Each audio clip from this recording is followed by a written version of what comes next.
বাংলা ব্যাকরণ যদি কঠিন মনে হয়, এই ভিডিওটি আপনার জন্য।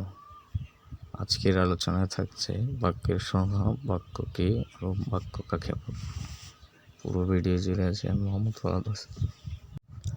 বাক্য কাকে বলে? আমরা যেসব শব্দের মাধ্যমে মনের ভাব প্রকাশ করি তাই বাক্য।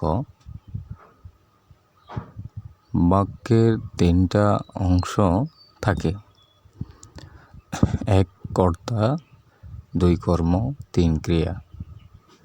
অর্থাৎ একটা বাক্য গঠন করতে হলে তিনটা অংশ অবশ্যই থাকতে হবে: কর্তা, কর্ম, ক্রিয়া। কর্তা যে কাজ করে তাকে কর্তা বলে।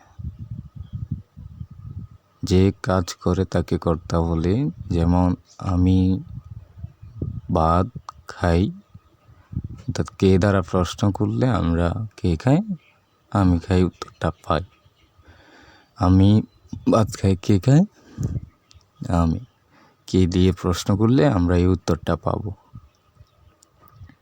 চলুন দ্বিতীয় অংশটা বুঝে নিই, কর্ম।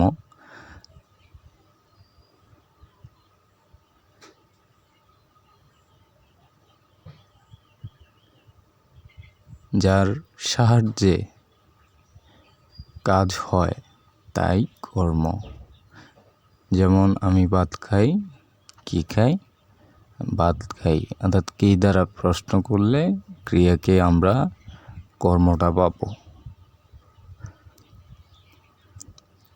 কি দিয়ে প্রশ্ন করলে আমাদের উত্তরটা হয় ভাত। ক্রিয়া কোনো কাজকে ক্রিয়া বলে। যে কোনো কাজ হতে পারে, যেমন খাওয়া, উঠা, বসা, পড়া ইত্যাদি। কোনো কাজকে ক্রিয়া বলে, যেমন খাওয়া, ওঠা, বসা, পড়া ইত্যাদি আরও আছে। যেমন আমি বিদ্যালয়ে যাই, এখানে কে যায় প্রশ্নটা করলে, অর্থাৎ কি করে বিদ্যালয়ে যায়, এই উত্তরটা পাওয়া যায়। আজকের ভিডিওটি ছিল এই পর্যন্ত। সকলকে আন্তরিক অভিনন্দন।